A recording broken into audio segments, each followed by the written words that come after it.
Artinya Anda sebagai kepala daerah menghindari betul kepentingan pribadi, saya dan percaya berusaha diri gitu ya. karena Itu memang sudah berjalan. Ini baru anak muda. Ini baru anak muda. Ini baru anak muda. Ini orang tua. umur segini tuh sudah pas sebenarnya masuk ke politik Ini gitu. lebih muda dari Gibran. Jadi sebenarnya lebih layak dia jadi cawapres sebenarnya. Ya, cuman kurang satu syaratnya, bukan anak presiden. Pak Mahfud, ingat kalau nanti jadi, misalnya Calon cawapres, Pak. jangan lupa dijadikan menteri. Enggak. Enggak, ini kita ingetin Pak Mahfud ini. Jangan enggak ini lagi dipromosiin loh ini. Anda ini jangan tergoda, anak muda ini harus tetap langsung stop. Konsisten ini langsung sarapan. Tadi nggak ada. Ada nih baru diangkat sedikit ini lanturan, Bung.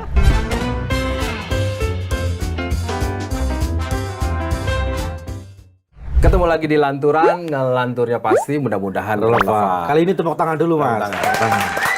Amin ya Rabbal. Amin ya rabbal alamin. Kabul ya. Hari ini kita kedatangan anak muda.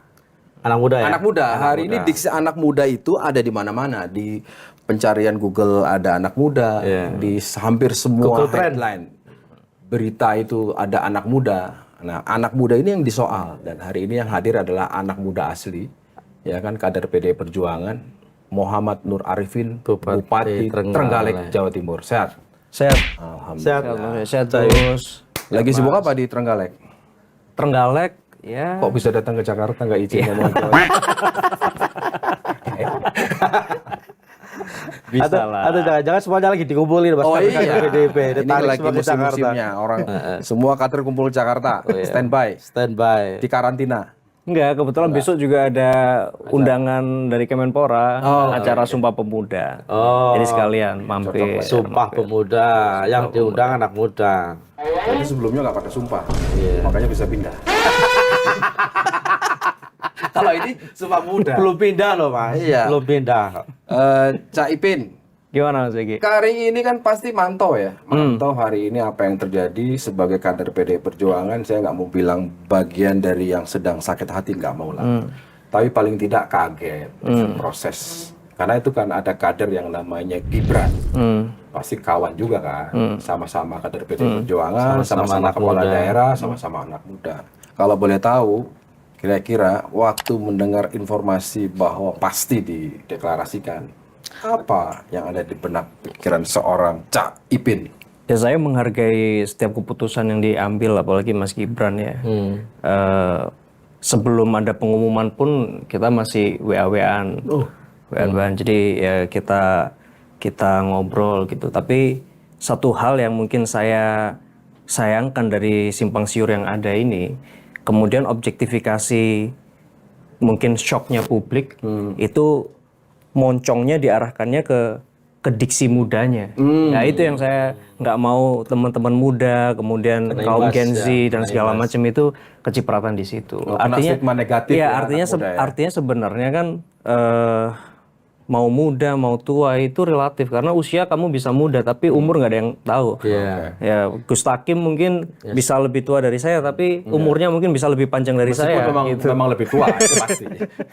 Ya, jadi yang ingin saya garis bawahi, kita nggak ada masalah sama mudanya. Harusnya publik pun juga tidak bermasalah dengan istilah muda. Masih WA-an, WA grup masih ada kan, WA grup kepala daerah PD Perjuangan? Masih. Gibran Masih ada? Enggak lah, masih. Masih ada? Masih. Terus komentar-komentar gitu nggak? Kita bikin grup baru. Ini paling penting. Belum 5 menit sudah dapat daging hari ini. Tapi ada ini aku kepancing nggak sih? Nggak bebas, ini nggak ada soal pancing-pancing. Saling mengomentari nggak? Komentari apa kan namanya kan WA grup kan bebas kadang-kadang. Ya biasanya cuman share berita, komen ini gimana, terus ceng-cengan gitu aja. Sebelum dideklarasikan itu Gibran nggak pamit atau apa sama teman-teman di situ? Kalau pamit, aku nggak tahu ya kalau ke yang lain teman kan, aku kan WA-nya personal ke beliau. Cuma tanya, Mas lagi di Jakarta nggak, di mana? Ya selebihnya ya biar saya dan sahabat saya yang tahu, maksudnya dengan beliau aja. Nggak di grup itu maksudnya dia nggak pamit? Kalau kan beliau itu apa namanya? Jarang komen. Ya kan beda sama kita. Kalau kita ini kan bupati. Bedanya apa sama-sama kepala daerah? Ya kalau kita kan kepala daerah yang nggak banyak tamu menteri. Kalau di sana kan banyak ketemuan menteri. Iya. Jadi lebih Banyak tamu menteri ya. Terutama Menteri Pertahanan. Menteri Pertahanan. Terus soal Jurkam itu memang sudah ditunjuk ya? Ya kalau Jurkam, ditunjuk ya? ya Jurkam ya karena ya kan normal-normal aja ya. Kita artinya Apa kita maksudnya ada spesifik pembagian wilayah khusus misalnya? enggak sih itu lebih disorot dari sisi usia. Mungkin untuk mewakili kamu harus menarasikan secara millennials kepada sasaran pemuda gitu kira-kira. Mas Ipin, ada kesan bahwa di apa istilahnya itu hiruk pikuk soal majunya Gibran ini kan ada kesan seolah stereotip negatif untuk anak muda itu. Apakah itu misalnya membuat Caipin misalnya satu sebagai kepala daerah yang relatif masih muda, terus usianya juga memang masih muda dan di partai yang besar juga gitu. Artinya itu menjadi sebuah kebanggaan tersendiri buat Caipin misalnya ketika Gibran maju jadi cawapres. Ya ini terlepas dari fenomena yang ada, tapi saya tuh selalu teringat perkataan Tan Malaka bahwa idealisme adalah Kemewahan terakhir yang dimiliki dimiliki anak oleh muda. anak muda. Dan kemudian bahwa berpolitik itu harus dengan keyakinan, bukan kemudian dengan jaminan atau kenyamanan. Ini maksudnya Enggak ya. Kalau saya yang namanya berpolitik ya kamu harus yakin dengan jalan yang kamu tempuh. Artinya kalau kemudian di kanan kiri ada sesuatu dan sebagainya ya kita berusaha untuk karena menurutku sesuatu yang kemudian apa ya? Oh, hari ini aku ambek Gustaki Mai soalnya kita bari bayaran gitu. Terus besok aku sama Mas Yogi. Jadi orang nanti ngerasanya bahwa oh ternyata kayak begitu itu dibenarkan ya. Oh Dalam kayak politik. begitu ya dalam politik itu Sudah biasa bicara aja. sikap, Gitu. sudah bicara bagaimana konsistensi sikap. karena itu tadi Mas, sepertinya Caipin ini kan Malakais dia. Idealisme adalah kemewahan terakhir dimiliki anak muda. Menarik. Harusnya seperti itu. Artinya yang sebelah nggak punya idealisme seperti itu Mas. Ya Sebelah itu maksudnya studio belakang. Biar jelas dulu biar. Wah, anak muda yang lain maksudnya. Mungkin lebih idealis mereka gitu dibanding saya. Gini, saya tuh baca profil, saya mengikuti juga perkembangan berita Cak Ipin lah ya. Saya Emang ada beritanya penasaran. Oh ada. Saya itu penasarannya begini. Ketika memutuskan masuk ke dalam politik, ini kan soal komitmen. Kedua pasti membangun kesepakatan. Gak mungkin enggak kan dengan partai politik. Gak mungkin juga partai politik. Oke asal nunjuk tapi tidak ada komitmen. Nah, kok boleh cerita nggak waktu itu awalnya apa komitmennya? Ada yang datang dari pribadi individu, ada yang memang tegak lurus, ya kan? Konstitusi negara itu kan mediumnya adalah partai politik. Kalau kita percaya bahwa partai politik adalah bagian dari produk undang-undang. Nah, boleh cerita nggak waktu itu apa sih poin-poinnya yang Yang disepakati. Anda sepakati dan kemudian saya tidak bergantung kepada itu, tapi saya punya prinsip pribadi. Ya kalau saya satu bahwa saya ingin dikenal orang berwarna tertentu, tidak kemudian kemana-mana bilang aku warnanya juga ini loh, aku juga ini loh, juga ini loh. Tapi saya berusaha bergaul, berkolaborasi dengan yang lain. Itu prinsip. Jadi harus jelas rumahnya di mana, ya. Tapi kemudian kamu berteman dengan siapapun, itu satu. Terus kemudian di dalam politik, saya sebagai anak muda cuman bilang ke siapapun, bahkan ketika kita menyusun RPJMD, RKPD, visi misi, saya bilang, saya itu hanya bagian kecil dari perjalanan bangsa Indonesia ini. Dan bangsa Indonesia ini sejak lahir sudah punya cita-cita. Jadi terlalu kecil Ipin itu kalau punya cita-cita pribadi terus kemudian untuk bisa merubah satu daerahnya. Makanya saya selalu kembalikan, ya sudah apa yang kita lakukan di daerah itu sesuai dengan cita-cita abadi bangsa kita. Apa itu ya memajukan kesejahteraan umum, mencerdaskan kehidupan bangsa, dan ikut melaksanakan ketertiban dunia termasuk juga melindungi segenap bangsa dan seluruh tumpah darah. Artinya Indonesia ingin inklusif, Indonesia ingin maju ekonomi rakyatnya, Indonesia ingin sumber daya manusianya Sepertinya unggul. zaman SMP SMA suka dapat kalau pacaran suka dapat enggak tugas baca UUD 45. Jadi Hafal lah. terus kalau pramuka kan nggak boleh pakai teks. Tapi pakai prompter. Makanya hafal ya.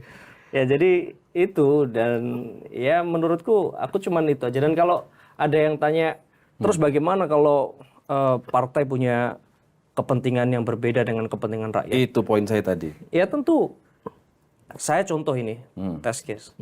Saya pernah saya dihadapkan pada tiba-tiba ada tambang emas 12.000 hektar, tiba-tiba nongol izinnya di Trenggalek. Yang which is waktu itu kita lihat sesuai tata ruang juga enggak, kemudian sosiologis masyarakat juga menolak, dan saya juga pribadi menolak. Dan yang saya lakukan pertama kali adalah saya melakukan klarifikasi apakah ada orang partai yang terlibat. Dan waktu itu saya ketemu Pak Sekjen kalau ada yang terlibat, saya yang ngapunten, lebih baik saya berhenti jadi kepala daerah, lebih baik saya berhenti dari partai dan saya ikut gelombang massa untuk menolak ini. Dan itu terucap ya ke Sekjen ya sebagai perwakilan partai. Dan kemudian besoknya Pak Sekjen sudah lindungi masyarakat, pesan ibu sudah, Mas Ipin kokoh tolak. Jadi artinya kalau sekarang terus kemudian ada yang tanya, gimana kamu sebagai ketua sebagai petugas partai gitu. Ya saya merasa terhormat gitu karena selama ini saya merasa selalu diedukasi partai pada hal-hal yang masih berpijak pada kepentingan rakyat. Untuk kepentingan rakyat itu ya. Coba kalau partainya usil gitu mungkin, loh kenapa kamu tolak? Nggak bisa dibicarakan dulu gitu. Kok yo minta-minta saham atau apa gitu kan. Mungkin kalau kayak begitu mungkin ya. Kalau dulu ada papa minta saham, ini ada anak muda minta saham. Ya kalau gitu mungkin kalau perintahnya kayak begitu ya saya sorry kan begitu. Jadi, Artinya saya bersyukur. Artinya kalau dari tadi penjelasan Anda kan Anda punya respect kepada partai kan? Iya. Iya kan? Partai kenapa? Karena paling tidak sejalan dengan prinsip yang Anda pegang. Betul. Nah, kalau melihat sekarang kan orang naif gitu. Karena bagaimanapun untuk kepentingan jangka pendek atau jangka panjang, kadang-kadang partai itu harus disebutnya fleksibel. Nggak lah itu ideologi itu udahlah nanti. Yang penting kita dapat apa dan sebagainya. Ada hal-hal lain nggak yang ya namanya juga titipan proyek ya kan? Anda mengelolanya bagaimana? Dan kalau itu bertemu dengan kepentingan partai atau koleganya elit partai, ada cerita lain nggak selain itu? Ini satu contoh kasus. Suatu saat ada pengusaha yang membawa uang karena dia barusan dapat proyek. Terus kemudian itu ada kepala dinas, saya bilang, itu tolong panggil Basnas. Lu buat apa Pak? Ya udah itu duitnya kamu terima, foto, bikin itu akadnya dia sebagai zakatnya dia atau infak sedekahnya dia. Sudah masukkan ke Basnas. Ya kalau dia memang punya rezeki, terus mau berbagi ya dilewatkan sesuai konstitusi kan kita undang-undang zakat. Yang penting saya kemudian ketika ada orang miskin, ada yang membutuhkan, oh itu rumahnya mau itu ya tolong dibangunkan Basnas. Oh itu ada lansia belum masuk ke DTKS, ya kasih jaminan hidup. Artinya Anda sebagai kepala daerah dan itu transparan kan ada fotonya ada. Sebagai kepala daerah menghindari betul kepentingan pribadi. Saya dan berkaya berusaha. diri gitu ya. Karena itu memang sudah berjalan. Ini baru anak muda. Ini baru anak muda. Ini baru anak muda. Ini orang tua. Tapi Mas Ipin, Biasanya sampai ini lucu loh Gus. Kok iki mau kuat ngono lah po. Dia itu Aku dadi grogi ngono. kagum masalahnya. Caipin, dia itu kagum. Masa ono kepala daerah nolak fee gitu loh. Enggak, gini. Kenapa saya menggali itu? Hari ini kan sedang jadi diskusi bahwa satu, etika bernegara itu sedang dalam tantangan yang besar. Kasus di MK. Kita harus ingat, yang harus kita bela adalah bukan soal Gibran anak presiden atau bukan anak presiden. Yang harus kita bela adalah bahwa yang namanya MK itu adalah salah satu amanat reformasi. Kita ingat betul kan? Dan itu perjuangan. Artinya kalau kita membela supaya MK tidak diotak-atik, itu bagian dari komitmen kita. Anda kan pasti mengikuti lah, ya kan, komentarnya. Lepas dari kenal sama Gibran secara pribadi, silahkan lah itu privasi, ya personal. Tapi kan punya pandangan. MK diotak-atik, kebetulan pamannya. Anda melihat apa? Apa Anda mau mengatakan ini pesan kepada anak muda? Ya kalau saya sebagai anak muda, kalau in terms of competition, apapun yang sudah diputuskan oleh MK itu bersifat final. Jadi ya sudah nggak usah cengeng kalau saya. Dan menurut saya berhadapan kemudian bertemu di dua tim yang berbeda, ini kan kayak kalau main bola Mas Gibran di seberang, saya di sini, ya sudah ketemu. Emang udah di seberang? Ya setidaknya seperti itu kalau KPU sudah mendaftar di KPU kan kira-kira begitu. Tapi secara PDIP masih kan? Kan KTA-nya belum dikembalikan. Agak-agak. Ini mancing-mancingnya ngeri. Nggak ada mancing. Makanya aku ajak dulu. Jadi yang penting gini, to what extent itu sepermisif apa anak muda sekarang lihat konstitusi dan segala macam. Ya bagi saya mengerti bahwa kenapa sih harus ada demokrasi, dulu Machiavelli itu ngomong kekuasaan harus dipertahankan secara absolut. Makanya dulu yang ada cuma eksekutif dan militer, army. Jadi kalau nggak defense ya ekspansi. Kemudian mereka berkumpul dengan kaum-kaum bangsawan yang pengusaha, akhirnya muncul plutokrasi. Terus kemudian revolusi Prancis pengen yang bangsawan ini tumbanglah dengan kelas-kelas pekerja ini. Akhirnya kemudian kita muncul eranya Montesquieu, Trias Politica dan segala macam. Bahkan dilengkapi, nggak cukup Trias Politica, harus ada badan-badan ad hoc untuk mempercepat kerja. Ya kayak kita dulu punya BPKP, BPK, Ombudsman apalah segala macam. Termasuk kita sekarang punya KPK. Itu kan bagian dari adhokrasi untuk mempercepat proses-proses yang tersumbat di Trias Politica ini. Nah tapi kemudian sekarang pertanyaannya seberapa penting itu semua bagi anak muda. Ya cuman saya cuman meng-highlight satu hal, bahwa amanah demokrasi itu bahwa setiap kekuasaan harus dibatasi.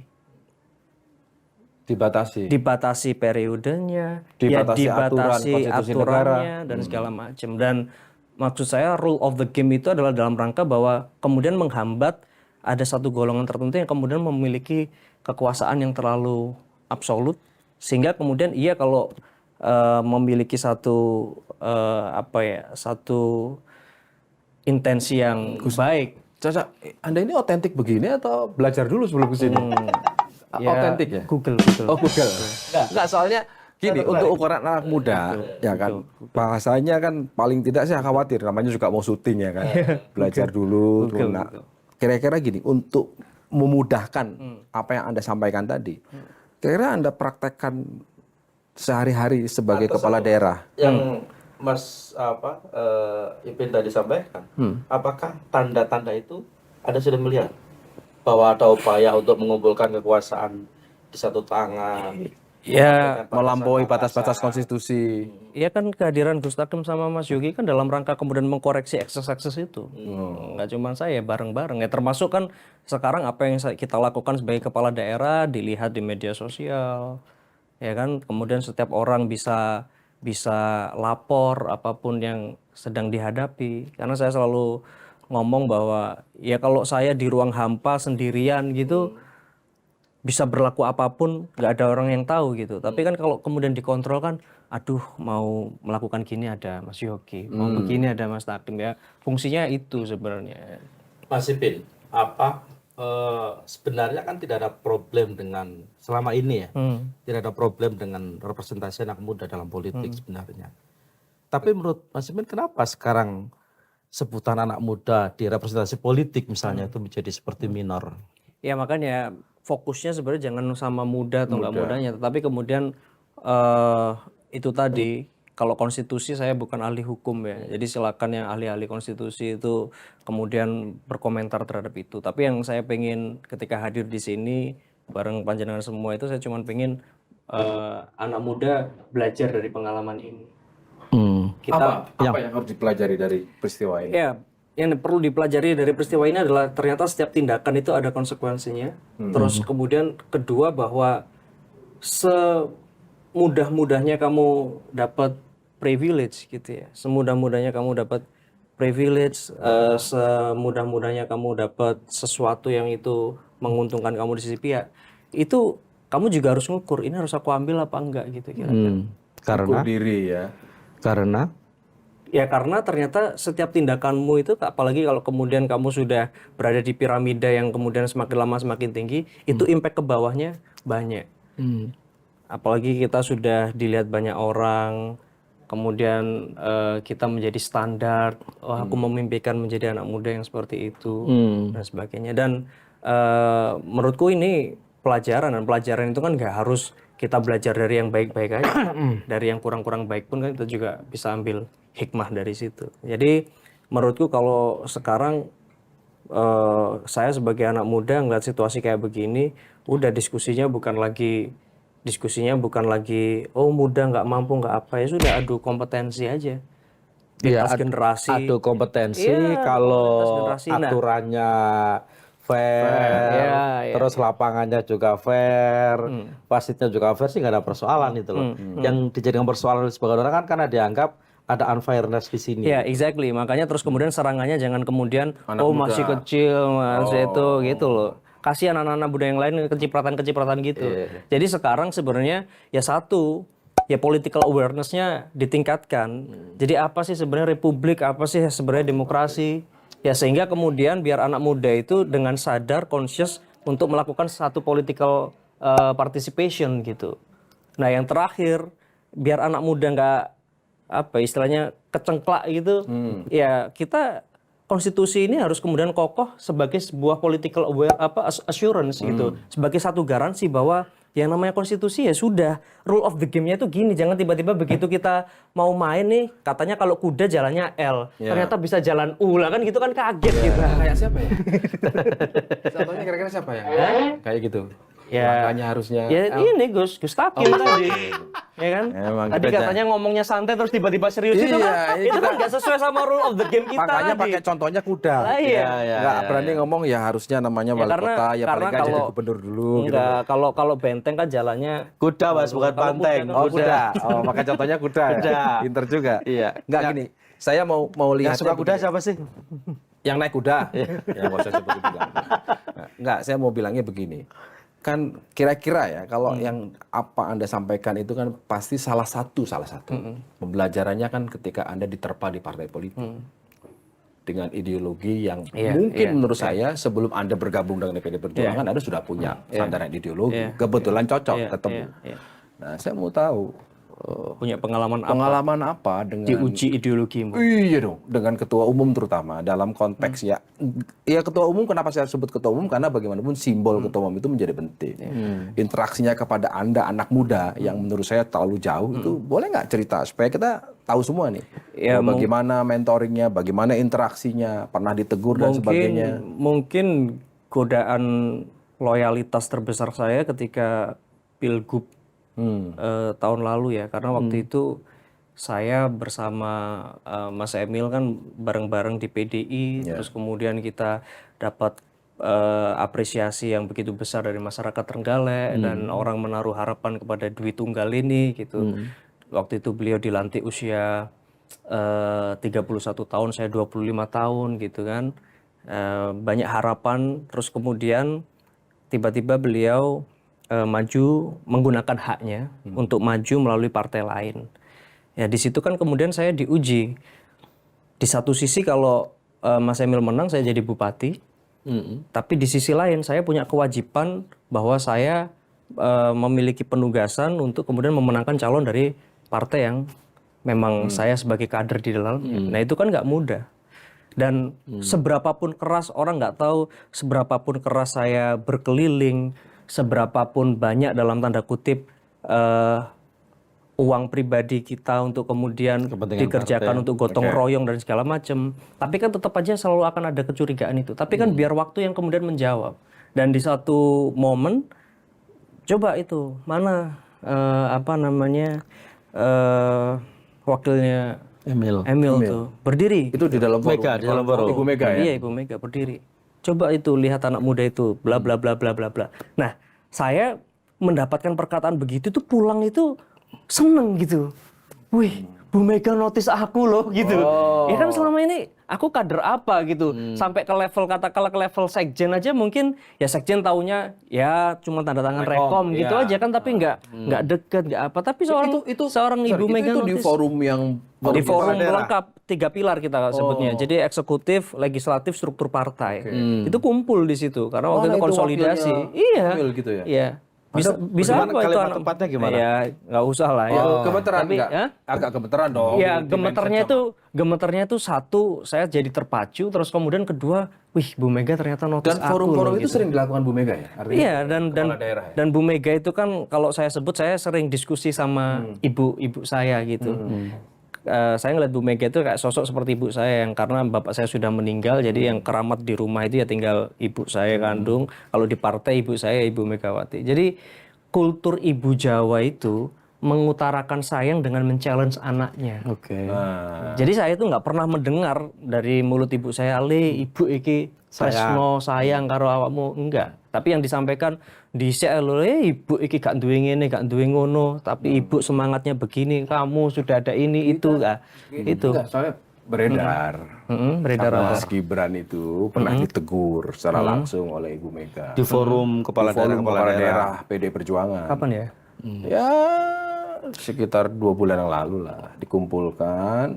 Terus kemudian bicara soal ketaatan, kepatuhan, kesetiaan kepada garis partai dan kemudian menyebut mungkin ya jangan kayak anak inilah gitu. Jadi contoh waktu itu informasinya Mas Gibran Saya mendatangi. soalnya Ada di situ. Enggak, soalnya saya itu kan statusnya dua, satu sebagai kepala daerah, terus satu sebagai ketua DPC. Jadi biasanya saya ikut yang sesi yang sebagai ketua DPC, karena biasanya materinya hampir sama. Terus kemudian kan kalau urusan terkait penggalangan dan segala macam kan lebih pasnya kan saya menggerakkan struktur yang struktur partai, bukan struktur negara kan kira-kira begitu. Jadi saya biasanya lebih memilih untuk ikut yang di struktur DPC gitu. Kalau milih DPC karena lebih kecil kemungkinan ditegurnya atau Ya enggak.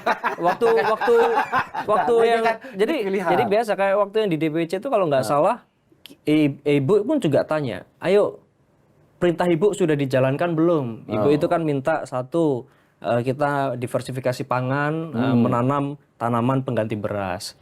Terus kemudian ekonomi hijau. Itu di Surabaya ada mangrove. Di sini ada nggak yang punya mangrove? Ayo angkat tangan, berdiri. Dan kita kan di depan langsung sigap gitu. Dilihat ibu gitu. Jadi ya biasa. Kita tuh malah kalau ditunjuk itu malah seneng. Artinya ibu itu malah notice gitu loh. bukan berarti Kembali lagi, Mas Ibin, kembali lagi ke soal pencawapresan Mas Gibran. Ini Apa urusannya sama saya? di luar, enggak. Ini cuma minta pendapat aja di luar apa Mas Ibin sebagai kader partai dan sebagai sebagai kepala daerah, tapi sebagai orang muda yang punya interest ke politik gitu loh.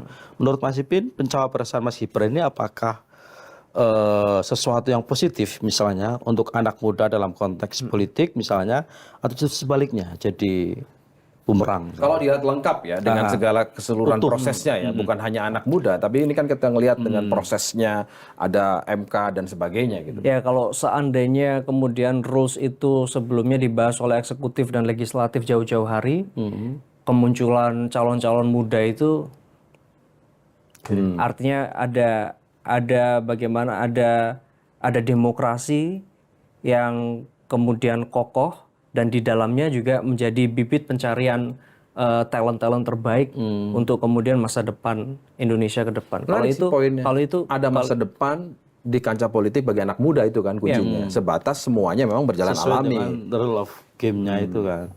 Jadi kemudian saya nggak kepingin bahwa ternyata kan ini kan dari sekian banyak anak muda, terus kemudian mungkin yang sukses itu kan kayak piramid gitu, yang di top of success itu kan cuma satu. Tapi kemudian satunya itu tidak, dalam tanda kutip, tidak dikenang sebagai iya dia memang kompeten. Tapi kemudian satunya itu dipakai, ternyata ada fasilitas gitu. Nah itu kan kemudian mematikan semangat anak-anak muda Jadi yang lain. presiden lah ya.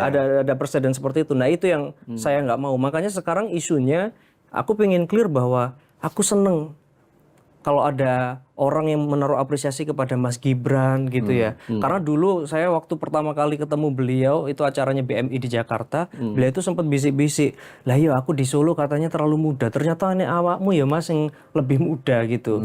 Berarti ya kita umur segini tuh sudah pas sebenarnya masuk ke politik Ini gitu. lebih muda dari Gibran. Jadi sebenarnya lebih layak juga jadi cawapres sebenarnya. Ya, cuma kurang satu syaratnya, bukan anak presiden. Enggak ada.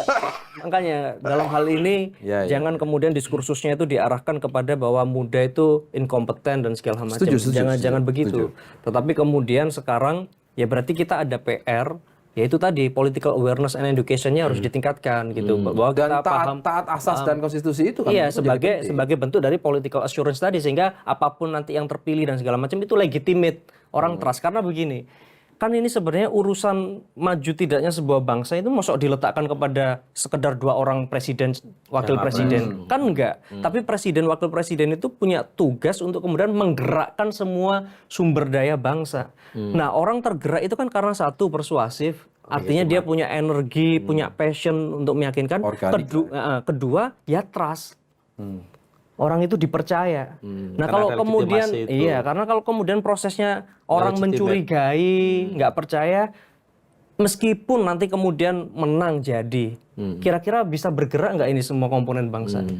Jadi sebenarnya yang disebut dengan poros persatuan itu ya dipastikan semua proses pemilu ini berjalan dengan trusty, itu aja. Tidak kalau ada menurut. tidak ada ganjelan. Sehingga siapapun yang jadi kita yakin ini legitimate, ya udah ini pilihan terbaik dari semua anak bangsa. Sehingga ketika nanti pemimpin kita melakukan satu activation untuk kita melakukan sebuah movement dan segala macam, kita trust ke dia. Oh ya, ini yang terpilih secara legitimate.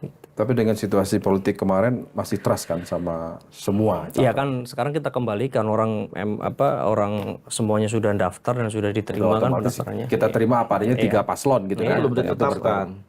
Apanya yang belum ditetapkan? Itu capres-capresnya kan sama Iya betul. KPU. Harusnya masih ada tahapan. Masih ada baru. tahapan Dan penetapan. juga masih ada katanya sidang etik juga. MK itu kan ya. Iya, malah dia yang tadi dibilang suruh hati-hati, dia sidang etik. Jadi sidang etik kenapa? Mohon maaf saya. Sidang etik kenapa? Sidang etik? Hah? Sidang etik kenapa? Enggak, itu lo Tadi dibilang jangan ngarang ke sana. Oke, kita ambil idenya. Iya. Kita beli. Sidang etik. Ya kan? Sidang MK. etik kan. Loh, MK-nya Mas di enggak. Gini. Saya setuju. Sudahlah, kita jalan dengan 3 itu. Nah, kembali penugasan. Jadi jurkam, memenangkan wilayah. Dalam situasi sekarang ada kegamangan, wajar lah. Kenapa? Karena partai Anda, paslon yang Anda ditugasi untuk mensukseskan itu berhadapan dengan orang yang punya Power. ikatan kuat, power, infrastruktur dan sebagainya. Apa Anda merespon ini? ya terchallenge. Oke. Maksudnya kayak orang exercise saja. Kalau kamu sekarang bisa angkat beban 10 kilo, dihadapkan beban 50 kilo, kalau bisa ngelewatin kan malah makin body shapingnya makin bagus. Jadi artinya ini malah kesempatan bahwa kalau nanti ada satu variabel A, B, C, biasanya kita perang pilkada variabelnya A, B, C. Tapi ketika perang pilpres ini tiba-tiba ada variabel X, Y, Z gitu. Berarti kan ini ilmu baru nih buat kita. Jadi Tapi secara realistis kan pasti gini dong. Aduh, ngeri deh ngelawan infrastruktur negara. Ada dong. Itu kan omongan umum aja itu. ya kalau saya sih nggak sampai berpikir kayak begitu.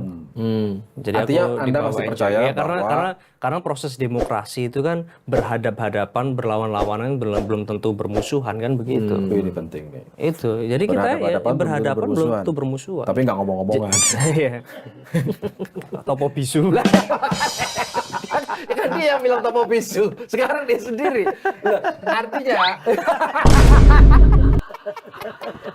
berhadapan-hadapan, ya kan dia sendiri. Makanya aku kan lagi merunut. Gitu. Sebenarnya yang pernah hadir itu kita.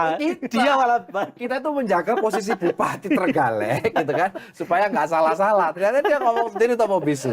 Nggak, ini penting karena situasinya memang tidak mudah. Situasinya tidak baik-baik saja. Iyalah, terus kemudian Kalau panggung depannya dibilang Ibu Mega dan Pak Jokowi baik-baik saja. Sebetulnya kan enggak.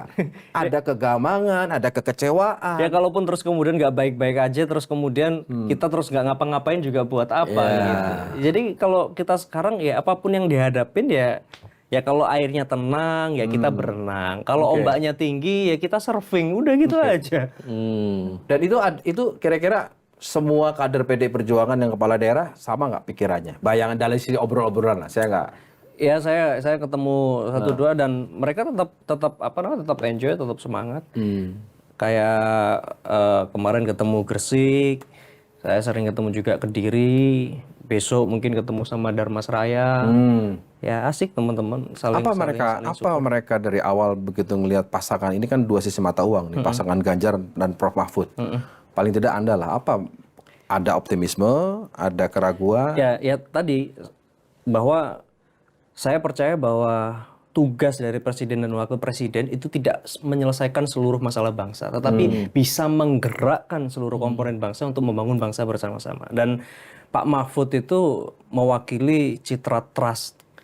Artinya kalau saya kira-kira nyoblos Pak Mahfud gitu, kelihatannya Pak Mahfud ini paling bisa dipercaya gitu. Ibaratnya dapur di dalam. Kalau Prabowo Gibran nggak? Ya bisa aja. Ada yang Tapi nggak percaya pakai paling. beliau. Bisa aja. Kalau ini kan paling bisa. Dan Ya kan bedanya. dan kalau dan kalau Pak Ganjar dan kalau Pak Ganjar itu kita lihat bahwa ketika rame-rame masalah Wadas dan segala macam, dia kan bukan orang yang tipe lari terus kemudian nggak kelihatan gitu kan, dia ditemuin. Ya meskipun selalu kan ada Seberapa dekat dialog. Anda sama Ganjar, Mas Ganjar? Pak Ganjar ikut kampanye waktu saya pilkada. Terus kalau dekat itu Misalnya interaksinya. contoh saya, Pak besok itu yang paling banyak ditagih orang itu komitmen dunia tentang Sustainable Development Goals. Oke. Ya kawasan pesisir utara kan masih banyak rob dan segala macam. Saya ngusulkan begini. Terus beliau jawab, ini aku udah ngelakuin ini. Gitu. Jadi ya kalau WA dibalas itu menurutku ya deket lah gitu aja. Kalau Prof Mahfud itu malah mentor politik pertama saya. Oh gimana ceritanya? Karena dulu sebelum saya ikut partai politik itu saya momen politik saya pertama itu kampanye Prabowo di 2014. Oh gitu. Oh iya? Tapi saya mendukung Pak Prabowo karena di situ melihat Pak Mahfud MD. Oh waktu itu kan ketua tim suksesnya Iya, ya? ketua tim suksesnya Pak Mahfud. Itu 2000 berapa? 2014. Terus kemudian Pak Mahfud waktu itu stay di Jawa Timur. Dan waktu itu di Trenggalek kayak adem ayem, nggak ada calon yang datang. Oh, artinya catatan politik Anda bisa mendukung Pak Prabowo ya? Iya. Oh, Di 2015. berani Anda ya? Kenapa? Berani juga ya? Ya kan malah Pak Jokowi Pak Prabowo juga berhadapan-hadapan dulu. Oh, sekarang tapi juga faktornya juga bukan- berani gabung. Faktornya bukan Pak Prabowo kan? Faktornya faktor Mahfud MD. Pak Mahfud, ingat kalau nanti jadi, misalnya Calon cawapres, Pak. jangan lupa dijadikan menteri. Enggak. Enggak ini kita ingetin Pak Mahfud ini. Jangan enggak ini lagi dipromosiin loh ini. Saya itu Karena Pak Mahfud nonton. Iya nonton saya pasti. itu sukanya beliau dan ibu punya itu. Saya pernah ke Jogja gitu ya dengan sahabat beliau namanya Pak Hafandi. Itu yang ngajak sarapan ke warungnya yang nggak warung yang fancy. Giliran ditawarin menteri langsung dibagi-bagiin terus semua. Anda ini jangan tergoda, anak muda ini harus tetap langsung stop. Konsisten ini langsung sarapan. Tadi nggak ada. Ada nih baru diangkat sedikit ini lanturan, Bung. Balik lagi, Bung. Langsung cerita sarapan lah, bicara domestik, harusnya stop. Ini baru tawaran, belum tentu jadi. Anak muda tergoda ini. Udah ada contoh kan, seorang menteri udah sangat ekspektasi, ternyata nggak ditunjuk juga jadi cawapres ya kan, jangan ikutin itu.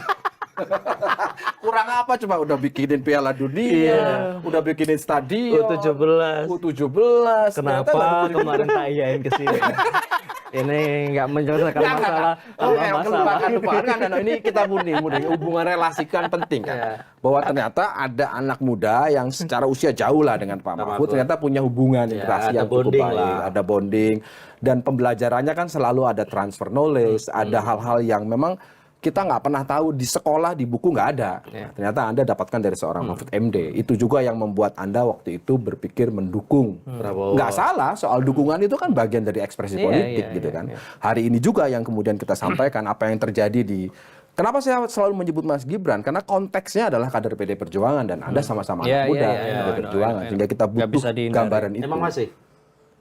Yang tahu Enggak inilah. Gibran, emang masih? Makanya aku tadi tanya di WA grupnya masih ada atau nggak jawabannya Kalau bikin grup baru. Enggak, Kalau- tapi bikin grup baru. Kalau Anda tanya kader yang di DPC saya tahu itu masih kader apa enggak. Kalau yang udah kelas begini ya kita nggak tahu. Apa? Saya kan baca ya. Saya baca Anda itu salah satunya bersikap itu ketika dapat perintah, dapat pesan dari ibu Anda yang tentu pasti Anda cintai. Awas nek korupsi nggak tak aku anak. Iya. Itu saya membacanya wah, luar biasa itu. Boleh diceritain nggak? Waktu ketika Anda pamit kemudian diweling, diwanti-wanti, itu menurut saya sih itu lebih dari sekedar ideologi partai itu. Bayangin nggak ancamannya nggak dia aku anak sama ibu loh. Saya aja agak merinding ini. Saya ingat ibu saya. Jadi kan ya kita kalau di kultur Jawa gitu kan tahu keramatnya ibu gitu ya. Oke. Dan ketika saya pamit waktu itu ya wes le ya tenan ya kamu niati beneran. Tapi awas kalau kamu ambil yang bukan hakmu. Apalagi menzolimi kok haknya orang yang lemah gitu ya.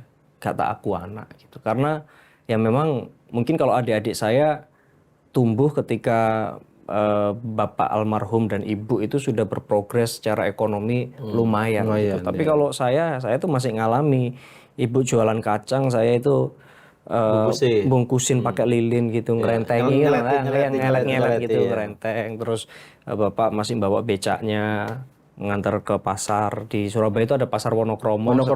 Sekarang DTC itu kan depannya stasiun. Jadi biasanya di situ, ya. Di situ. Dan bahkan ibu saya itu kan mau nikah sama bapak saya karena bapak saya itu janji ke mertua itu untuk wis nanti tak sekolahkan ini tin ini kan ibu saya namanya sering tin sampai nanti lulus. Ibu saya itu loh kuliah itu sambil bawa adik saya yang nomor 3.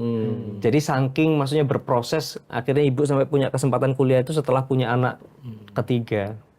Dan Anda belajar dari perjalanan orang tua Anda. Makanya artinya yang saya baca Mas Ipin ini ya memahami betul gitu Mas bahwa untuk mencapai sesuatu perlu usaha dan effort yang keras Nggak seperti jalur itu. instan gitu maksudnya. Mau kemana nih arahnya? Gak ngono. Nggak, aku cuma mau komentari Ini orang lagi ngomong sudah diarahin lagi ke sana. Gak usah dibanding-banding. Lah iya jangan dibanding-banding. ini mengapresiasi. Apresiasimu gak ikhlas. Apresiasimu gak ikhlas. Benar.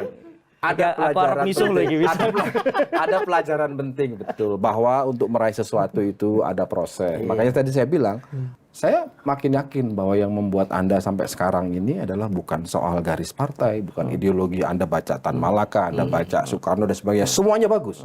Tapi ada satu hal yang paling organik dan selalu otentik adalah ketika datang dari pengalaman sendiri dan ternyata datang dari orang tua Anda.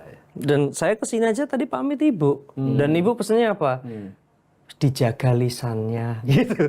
Nggak tahu ini tadi aku sudah berhasil menjaga lisan apa enggak ini tadi. Sih udah cukup. Sudah cukup ya. Malah kurang dikit-dikit lagi. Lah itu serius. Anda kok cara membentengi kita bawa-bawa ibu sih? Kita mau gas juga agak ragu-ragu karena bawa-bawa ibu. Kok Anda mirip sama teman Anda sih? Bawa-bawa ibu. Bawa ibu. Enggak. Paling Ya, laki. itu penting. Kenapa? Karena ini kan kita juga ingin menyampaikan pesan kan. Karir Anda insya Allah diberi umur panjang, diberi kesehatan kan masih panjang membentang. Dari sekian banyak ratusan kader partai politik, saya nggak menyebut spesifik PD Perjuangan. Saya anggap Anda akan dinamis lah. Tapi paling tidak poin ke depan adalah soal bangsa, anak-anak muda. Kita setuju ya ada transformasi ke anak muda, ada regenerasi itu pasti setuju. Iya sebagai anak muda saya setuju Mas. Iya, ini kan pengasuh anak muda. Jadi itu menjadi penting. Nah, ada lagi nggak yang ketika, nah ini lanjutannya, ketika Anda mengimplementasikan ada satu godaan, tadi sudah disebut, kalau ada fee serahkan ke Basnas. Saya menduga itu karena Anda ingat betul welingnya orang tua. Tapi di luar itu kan dinamikanya pasti banyak. Anda berhadapan dengan DPRD, Anda berhadapan dengan era APBD. Kita tahu lah, ya kan, ada hal-hal yang ingin jalan pintas, dan itu semuanya ditandatangan soal kepala daerah. Boleh cerita 1-2 momen-momen yang Anda... Ya, satu, kalau artinya kita tidak begitu, mereka mau menekan kita dengan cara seperti itu pun mereka juga satu ada segan.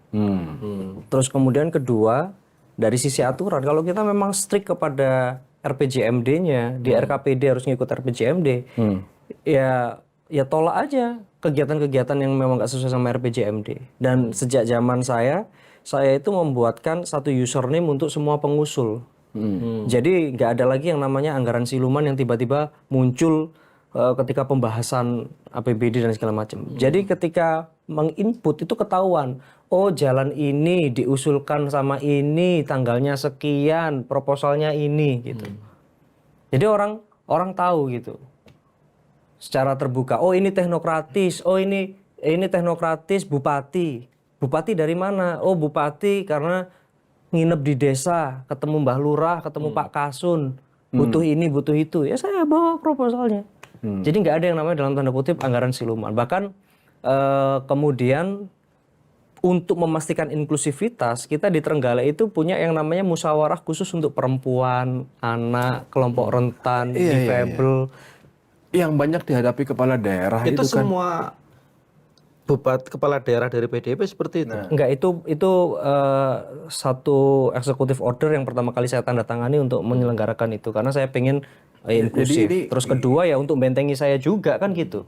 Dan secara aturan di Mendagri mengatakan bahwa kalau kemudian itu deadlock sudah ditetapkan aja dengan perkada. Jadi kita ya bertahan aja. Kalau DPR nggak mau ngesahin ya sudah. Nah ini Atau bisa ditetapkan karena perkada. salah satu keluhan kepala daerah itu kan bagaimana mengelola dengan legislatif dan pasti Anda ada alami itu kan. Makanya tadi saya tanya harus ada penyikapan, harus punya benteng diri dan saya tadi menduga itu tadi ya karena ancamannya dia nggak diaku anak ya. Makanya ketika kemarin saya melanjutkan masa jabatan sisa dari Pak Bupati sebelumnya, Mas Emil, saya waktu itu sudah pamit sama Ibu. Bu, ternyata begini ya punya tanggung jawab itu. Ibu ridho nggak kalau saya kemudian saya kemudian nggak nyalon lagi. Oh gitu sempat. Iya, terus ibu saya bilang gini, Le, kalau dulu kamu izin sama ibu masih punya hak terhadap kamu. Tapi sekarang posisimu adalah anaknya ibu yang sudah terpilih dan kemudian menjadi haknya rakyat, menjadi pelayannya rakyat.